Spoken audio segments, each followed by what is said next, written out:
एक समय की बात है कि एक व्यक्ति व्यापार के सिलसिले से अपने राज्य से दूसरे राज्य में जाने के लिए तैयार हो रहा था। तभी उसकी दादी ने कहा, बेटा कहाँ जा रहे हो?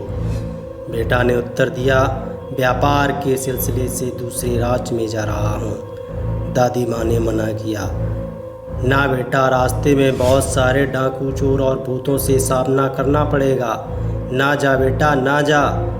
बेटा नहीं मानता है। तभी दादी कहती है कि अब नहीं मानते हो तो मेरी बात याद रखना, रास्ते में किसी पर भी विश्वास मत करना और ना ही किसी से डरना।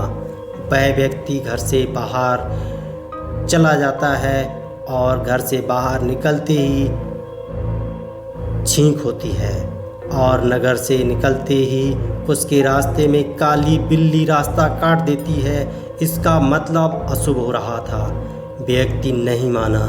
वह अपने राज्य की सीमा के पार जा चुका था और अमावस्या की रात धीरे धीरे काली होती जा रही थी। लेकिन उसे अपनी दादी की बात याद आई कि रास्ते में डर ना लगे और वह व्यक्ति चलता चला गया।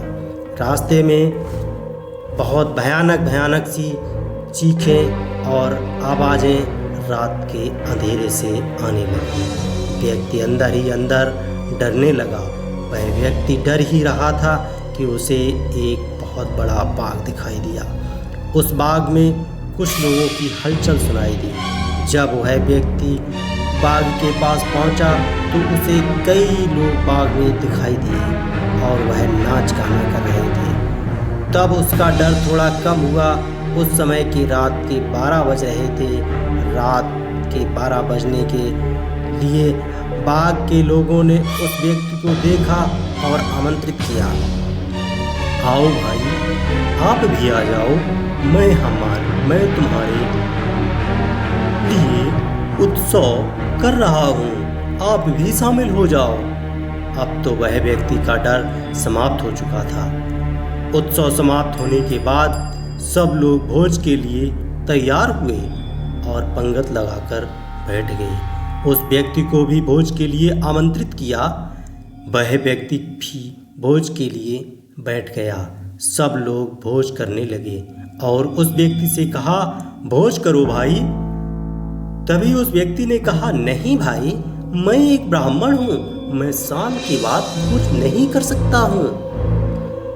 आप लोगों से निवेदन है कि आप भोज को मैं प्रसाद समझकर रख लेता हूँ और सुबह कलेऊ के समय उस भोज को कर लूँगा।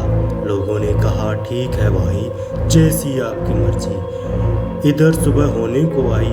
वह व्यक्ति ने उन लोगों से आज्ञा ली और अपने गंतव्य स्थान की ओर चल दिया। सुबह होते ही उसे एक तालाब दिखाई दिया।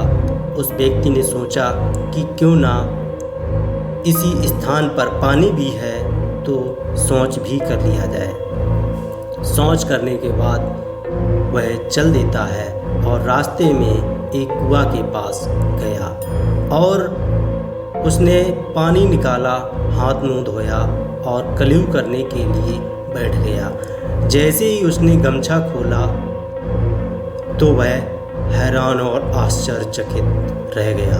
वह उस गमछे में देखता है कि उसमें हड्डी और मांस के कुछ लोथड़े हैं। अब तो वह व्यक्ति इतना डरा, वह वहीं पर बेहोश हो गया।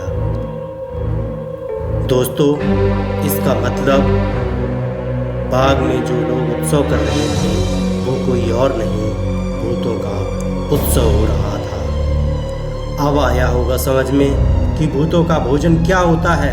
भूतों का भोजन हड्डी और मांस होता है। चलिए दोस्तों, कैसी लगी हमारी ये स्टोरी, छोटी सी स्टोरी। मिलते हैं अगली एक छोटी सी स्टोरी के साथ में। धन्यवाद, सत श्री अकाल, सुप्रभात, धन्यवाद।